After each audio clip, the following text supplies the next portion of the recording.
told me a year ago that I'd be empty, scared, and alone. I would have told you a year ago. Interesting, now leave me alone.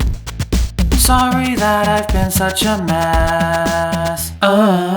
I had a future, but it got rescheduled. Lexi's been a little depressed, no. And so today I'm gonna try just getting up, sitting down, going back to work. It might not help, but hey, it couldn't hurt. I'm getting up, writing jokes, singing funny songs. I'm sorry I was gone, but look, I made you some content.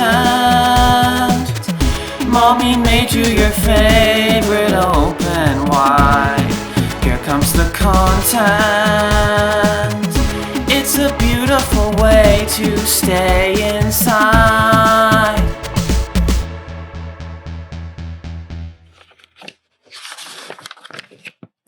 Damn, Rick and Morty's really popping off these days. Oh, hi.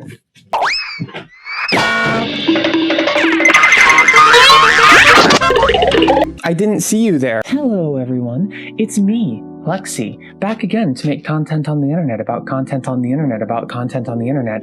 I'm happy to see you all. You see, the idea that I could accomplish something even as small as this is a boost that I desperately need right now.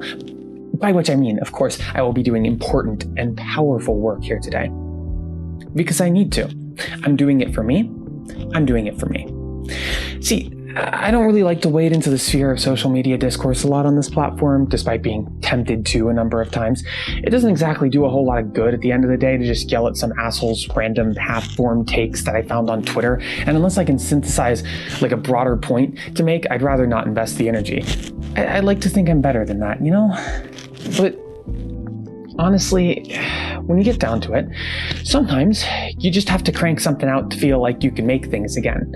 Eventually, you get so sick of patiently chipping away at some potential thing in the distant future that you want more than words can express, especially when no matter how hard you try, it just seems impossible to live up to your own standards, and no one believes you when you say you're doing all you can manage. And what I'm trying to say is that today's essay will be about how it's really obviously fine for people to call themselves bi, pan, lesbians. Couldn't you tell? So let's do that. Let's make fun of weird assholes online. Important to note, if you do not act like a weird asshole about this, then good news. I will not be making fun of you at this time. As for the weird assholes, well, this may not be the nicest thing in the world, but it'll probably be nicer than gatekeeping the sexuality of random strangers on the internet. Before we begin, it would be best to review some basic background. The background is that some queer people, and especially a lot of trans women, choose to label themselves as bisexual or pansexual lesbians, and that some other queer people, often teenagers, get extremely mad about this because they consider the label to be harmful for various reasons. Naturally, this ends up at the center of a number of other perennial discourses, such as discussions of respectability, politics, trans misogyny, and who's allowed to use certain slurs, just to name a few. Because the entire thing is litigated on social media platforms whose profits come from people being in a perpetual state of furious argument and never receiving closure, each instance of one of these discourses amounts to a bunch of queer people repeatedly traumatizing themselves and making the open, prideful celebration of things like being a trans lesbian far more exhausting than it should be. That's basically the gist. Of course, when it came time for me to write something simple, just for the sake of feeling like a person again, all that seemed to be a good place to start. Because it's simple. And it extremely didn't end up leading me to write about a bunch of more complicated stuff anyway. It's simple. Also, my girlfriend said it'd be a good idea. Simple. Again, I'm mostly focused here on the particular kind of weird asshole who constantly pops up in the mentions of bi, pan, lesbians and their supporters with a long list of arguments and an unparalleled sense of self-righteousness. If that isn't you, then good. When that kind of weird asshole needs to send their long list of arguments to every single bi, pan, lesbian ever, it naturally gets a bit exhausting trying to type it over and over. So instead, they'll save all the arguments for later using Carrrrrrd, a one-page website tool that's made for virtual business cards, but can just as easily be used for bad takes online. So, in preparation for writing this, I went and looked through a few anti-bi, pan, lesbian Carrrrrrds to try and synthesize the argument. Turns out they basically all make the same arguments. makes my job easier. So what I'll do is I'll give the template for like a standard issue anti-bi-lesbian card, and then I'll explain why I think the whole thing doesn't really work. Does that sound fun? Are you excited? So the standard issue anti-bi-lesbian card looks something like this. So, you know, you have like, there's a flag at the top, there's a button, you've got links, standard kind of links that everyone would have. And then you'll sort of progress through it like this. You start with step 1, where you just attempt to list every reason that anyone could possibly consider themselves a Pan-Lesbian, and then you'd liken all of them to erasure or whatever, usually consisting of A, you're attempting to express a preference, and that implies people can't just be bisexual without being exactly 50-50. This is also the only reason bisexual lesbians are a significant part of queer history.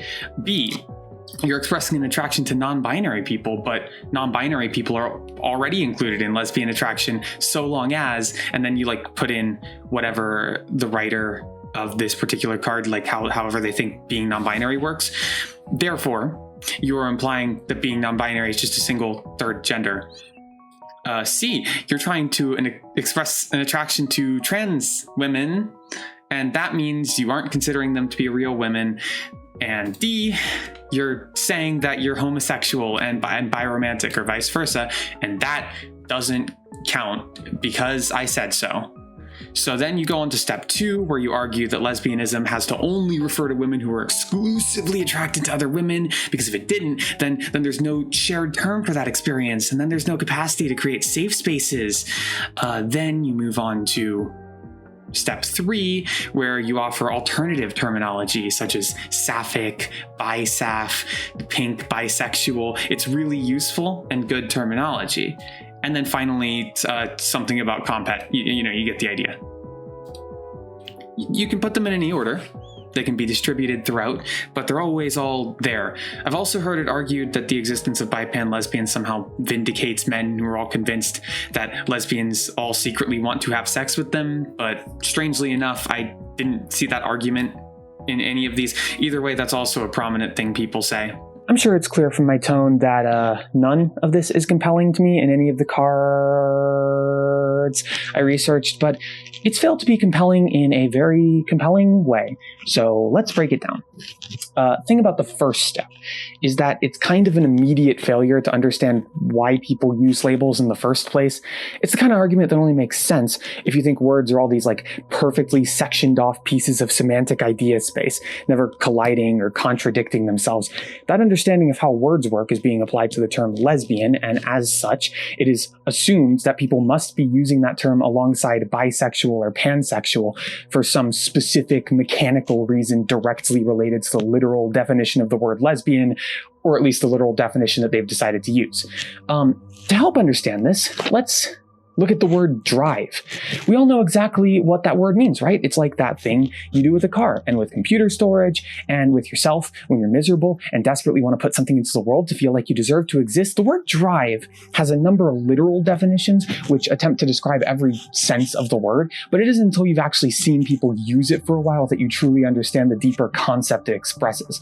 There's no reason a flash drive should be any kind of drive. Driving is an act of motion, and in a hard drive it references the spinning of a physical disk inside. But flash drives don't have that kind of motion built into them. They have an entirely different mechanism of storage, but they're still called drives due to the historical association with spinning disks. It sounds contradictory, but language isn't a perfectly logical process. It's fundamentally steeped in history and culture, and its rules are determined primarily by vibes. The labels queer people use work the same way. They all have definitions. Their true meaning, though, goes beyond what can be described by words. Lesbian is a descriptor of a woman attracted to other women, but it's also a cultural signifier and a community and a history. In the multi-dimensional space of semantics, the word lesbian is like a single dot, but its vibe space stretches through tons of seemingly unrelated concepts. Pan-lesbians are, generally speaking, entirely aware that they could also just be described as bisexual or pansexual or bisaph, but they choose the lesbian label because of how its vibes help with self-expression and understanding. That isn't to say that there's no one out there who uses the term exclusively as an indication that they like trans women or whatever, and obviously I wouldn't really be okay with that bizarre situation, but it's not the prevailing tendency as far as I've seen. Queer labels get used in contradictory ways all the time. Like, much hay has been made over the distinction between bisexual and pansexual people, but you can explain things very easily with the model of vibe space. Bi and pan have their particular literal definitions, which place them as two semantic points, but their vibe spaces have a lot of overlap, such that even someone who precisely fits the exact definition of one could easily identify themselves as the other. Or, as a more personal example, I'm a non-binary trans woman. I call myself that because I'm a non-binary person, and I'm also a woman. Those vibes are both important to me, so I claim them both. If you got a problem with that, then I encourage you to tell me why we park in a driveway and drive in a parkway, oh holy arbiter of what words mean. Then again, I suppose I'm burying the lead a bit here. I mean, it's not like it's impossible for terminology to ever become harmful, or for terms to have particular definitions that are useful to hold more rigid. I mean, like I said, I would find it at least a bit transphobic to use mspec lesbian language as like a way of separating me from womanhood, even if I doubt that actually happens much. I can talk all day about how the labels other people use don't define me, and it'd be true most of the time. But, you know, it's impossible to say that's always the case without also arguing for the right of cis people to call themselves super straight or whatever. Let's use another bit of contentious terminology to explore this. The term transmisogyny was coined by Julia Serrano in Whipping Girl to describe a particular intersection of transphobia and misogyny experienced by trans women and other trans feminine people. Specifically, the experience of being denied womanhood while at the same time being abused and fetishized via that womanhood. The book's discussion and analysis fundamentally relies on the use of that term to reference an experience exclusive to trans people who were assigned male at birth, which means that it's useful to socially restrict the usage of the term to some extent.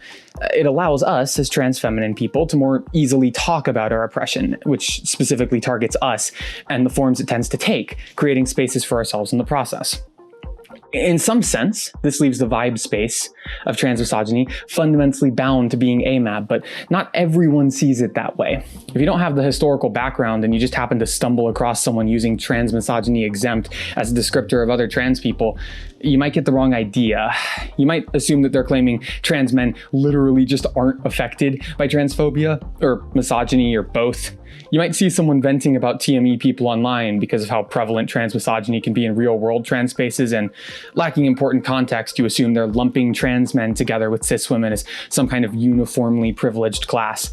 And, you know, if you happen to be using some sort of, let's say, digital hell of our own creation which profits on your misery and the misery of those around you, hypothetically, then there'll be no incentive to back down from the initial misunderstanding, especially if you don't actually know any trans misogyny affected people. Like, if all your interactions with trans people happen in real life trans spaces with no trans women in them, you might assert, all that in mind, that you're not wrong, that the term can mean whatever it comes to mean, that it's no one's right to tell you how you're allowed to label yourself. And in my opinion, you'd be wrong.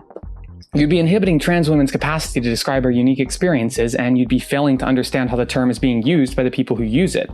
But we were just saying that all that talk about unique experiences and leashing terms to definitions was nonsense. How can it be okay to gatekeep terminology in one case, but not the other? Why is it right to say a trans man can't call themselves transmisogyny affected, but wrong to say that bisexual people can't be lesbians? Does it make sense to talk about unique experiences and safe spaces for TMA people, but not for lesbians?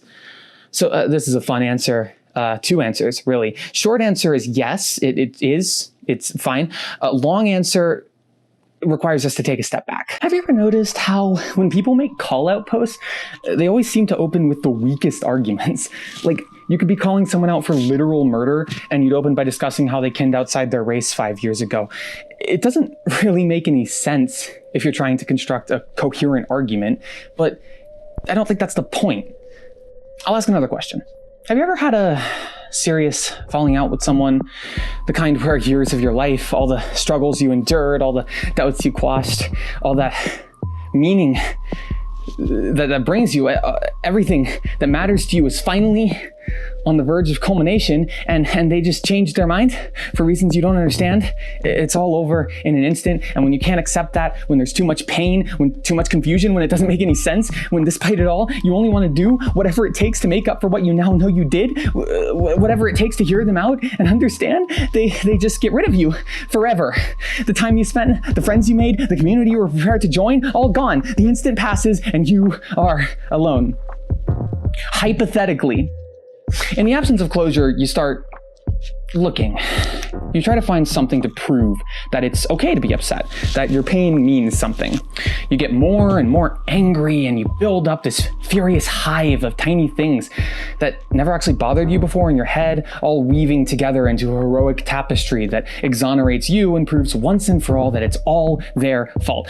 Then you show it around. You're fully aware that it's only a narrative in your own head, and as such it requires the agreement of others to feel true. You become desperate to get everyone on your side. Your pain ceases to heal and instead bursts into flames, determined to know that you were right. And yet, the only thing it can actually destroy is a phantom of someone you once loved. That is to say that the lesbian-centered arguments expressed in step 2 of my template card are the only ones I actually believe that people against mspec lesbians care about. Like, if expressing a preference meant bisexual people must always be 50-50, then solutions of calling yourself a bisaph or the pink bisexual or whatever would do nothing to solve the problem. Same goes for using a separate word to describe attraction to trans women or certain non-binary people. I mean, what, am I going to be totally cool with someone calling themselves bi-sapphic to denote that they like both women and trans women? I mean, the one time I've even seen sapphic used is someone saying that they didn't like men, which is like the opposite. You know, but the problem is, a picture of a bi-pan-lesbian that's just someone using a term in a way you don't like doesn't feel evil enough. When you're arguing with someone, you often want them to be evil. Like, we all know the feeling when you complain to that guy who cut the line at Tesco or whatever. Oh, I'm Mr. Fast Man. I have more important places to be. I'm a busy man with an important schedule, and I have so many places to be. I got no time to wait or to come back from when I went out to get smokes 30 years ago. That kind of argument brain feels very vindicating, but it's fundamentally unsustainable, dependent as it is on the validation of others. It also inhibits your healing because it blocks out the empathy and regret you feel in favor of making yourself a pure, perfect victim, exempt from any reaction but bitter rage. Anger is valuable, but repeating your anger to yourself over and over only re-traumatizes you because you know deep down that the target isn't listening.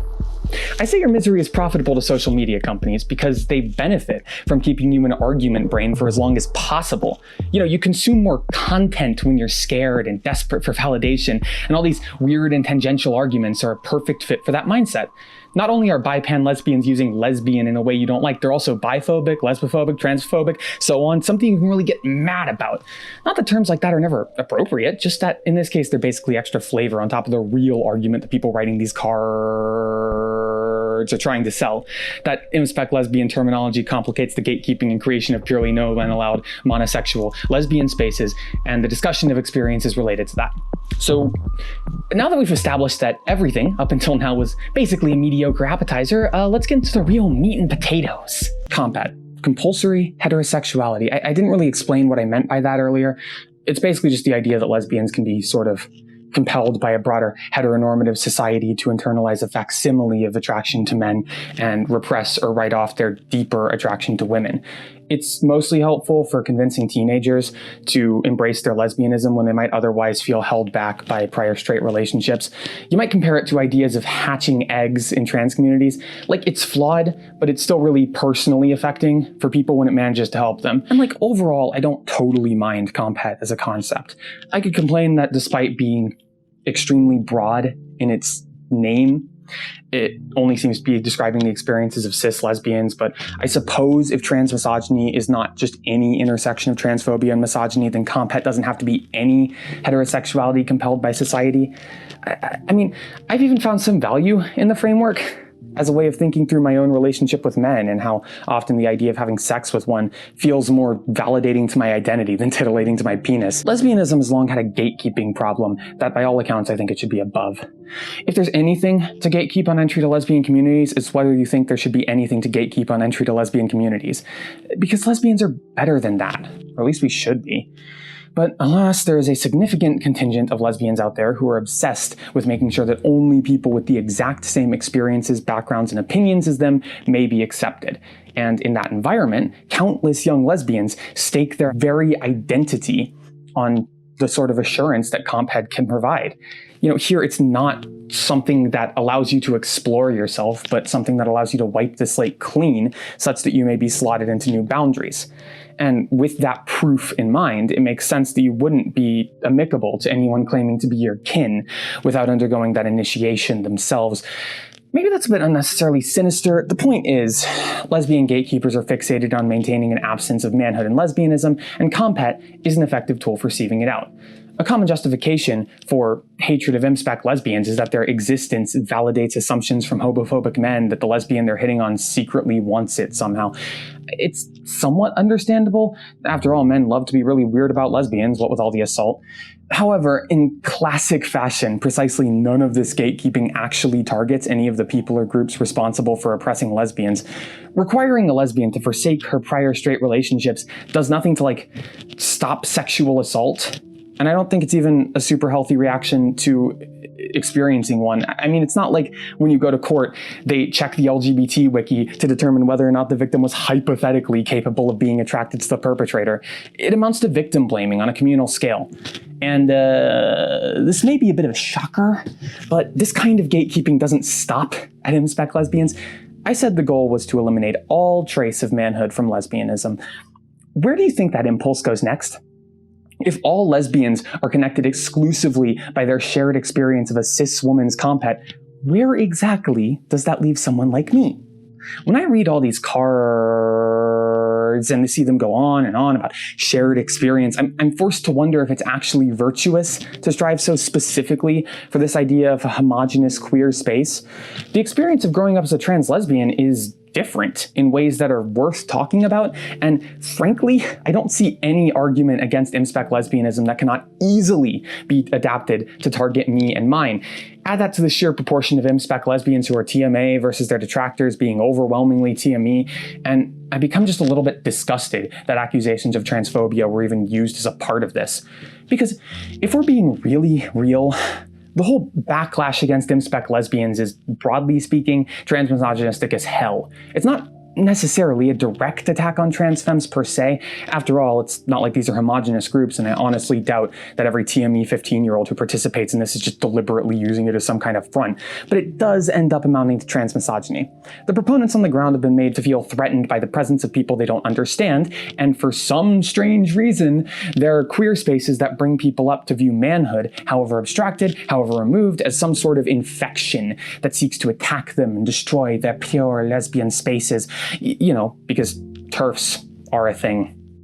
And not because every TERF leadership role or anti-trans policy is somehow the result of annoying teenagers on the internet. It's not. But because TERFs are prominent in some queer spaces and tend to be older cis women with a lot of tenure, power, and privilege. The full extent of the mindset behind transphobic radical feminism is outside the scope of this essay, but the connection here is clear.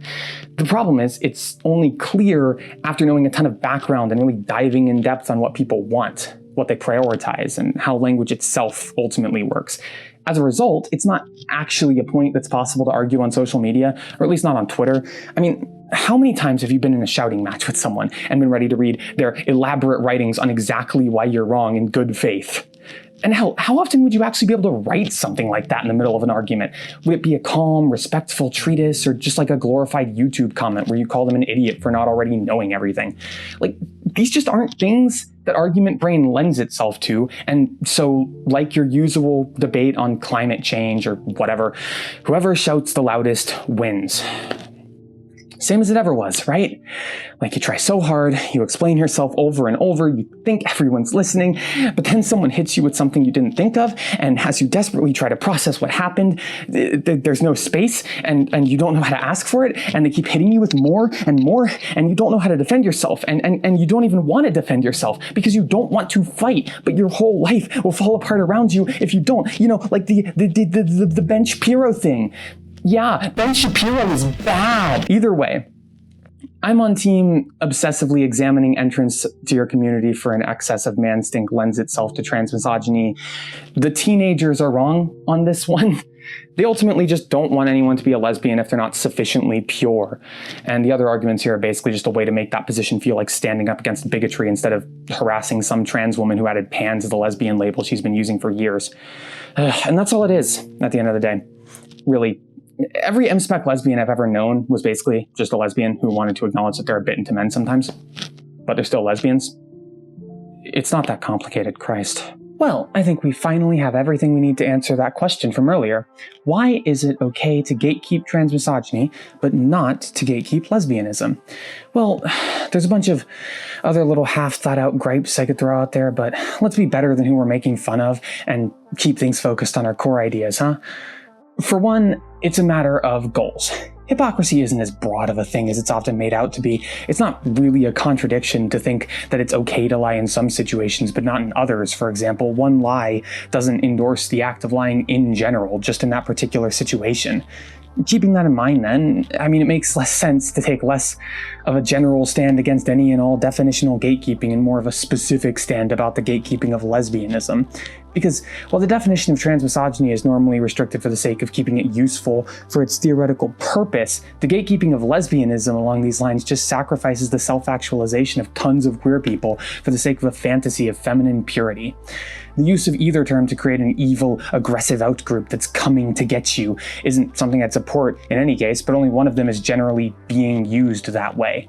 Besides that, though, I liken transmisogyny less to the broader idea of lesbianism and more to the idea of CompHet itself. The terminology is slightly unintuitive, but accepting that unintuitive definition creates a powerful tool for describing a common yet complex experience with patriarchy. That could go for CompHet too in the right hands. Lesbian, on the other hand, is one of the most broad queer terms out there, and it rightly deserves to be. If lesbian ceases to mean anything but no men allowed, it becomes nothing but a mediocre synonym for CompHet affected. We're better than that. If it's really so important to establish safe spaces specifically for people to talk about their experiences with CompHet, then you can create that and call it that. My girlfriend adding bi to her lesbianism to describe her complex and conditional sexuality isn't going to stop you. So, that more or less resolves the contradiction. It's about different kinds of goals and different kinds of terms. There's no real utility to gatekeeping lesbianism, and it plainly lends itself to bigotry, whereas a term like transmisogyny expresses a useful idea in such a way that both requires some insistence on its theoretical definition and doesn't cause serious harm. As such, anti-mspec lesbian arguments amount to little more than insisting you're the only person who knows how to read a dictionary to the benefit of no one. But why? Why are they wasting their time litigating terminology on the internet? Well, the answer is actually surprisingly simple. It's about control. It's about being heard.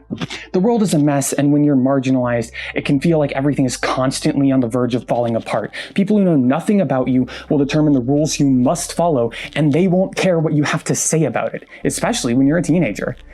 There's an old Twitter thread I can't find about the bathrooms and homeless shelters getting trashed for no apparent reason. The author posits that this isn't an act of malice, but an act of asserting your agency in the one domain where that's possible for you. It's almost understandable that you want to cling on to what you think you can control, regardless of who you hurt in the process. I don't bring that up to exonerate anyone, obviously, but you can find actions understandable without finding them righteous. It may be absurd, but I think some amount of people who obsessively gatekeep lesbianism like this really have bought into the idea that a dictionary definition is the end-all be-all and left it at that. It's a really weak argument, but it doesn't have to be strong. It just has to make you feel like you're the smartest person in the room. It lets you feel in control, like there's some greater authority behind you, like everyone is going to have to listen to you whether they like it or not. When you don't have power in the rest of your society, punching sideways really lets you feel like people care how you feel. Hell, a lot of posts stating the definition of transmisogyny have this vibe as well. I mean, it sometimes feels like people insist on that definition more to feel authoritative than to really engage in academic discussion. But even if it's not the most healthy way to post, at least those people are right and should say it. I can't say the same for people who want lesbianism to only include them.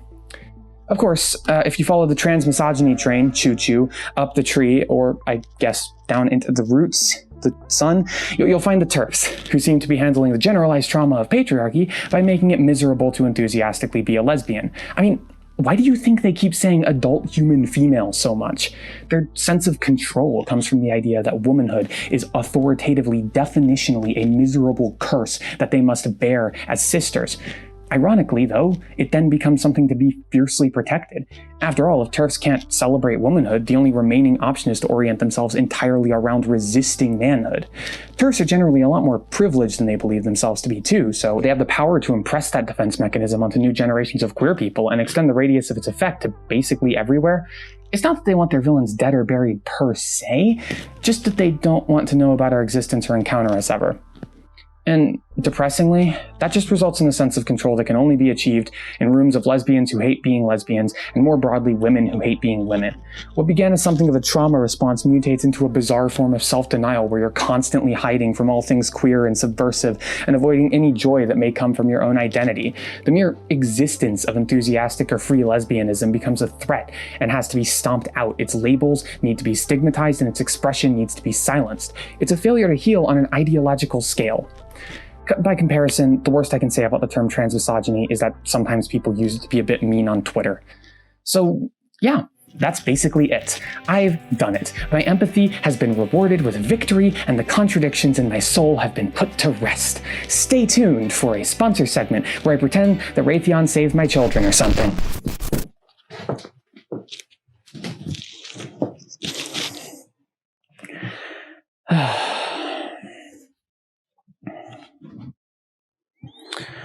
You know something interesting I've learned by writing these essays? Approaching a bad idea with a calm, open-minded demeanor and earnestly taking in what its proponents are saying is really satisfying. You know, when you look past all the auxiliary points that go nowhere and really get to the core of it, you get a new appreciation for them. A new appreciation for how easy it is to crush their arguments into the ground. That's right, baby. I'm finally at the end. I've finally proven me right, hun. Those teenagers parroting bad arguments and getting sucked into a transmisogynistic cult that propagates itself on obsessive self-satisfied prescriptivism won't know what hit them. I have finally proven that I am not online, that I am smart, that I knew what I was talking about all along. I am right. I am right. And now my correctness and brain smarts will shine the way to a bright and perfect future. This was but a stepping stone, and now that I am done, everyone will know me and love me and listen to what I have to say, including her. Yeah. Of course, I'm doing it too. I mean, I'm correct here. All my arguments were solid, or at least I assume they will be, after a few draft revisions.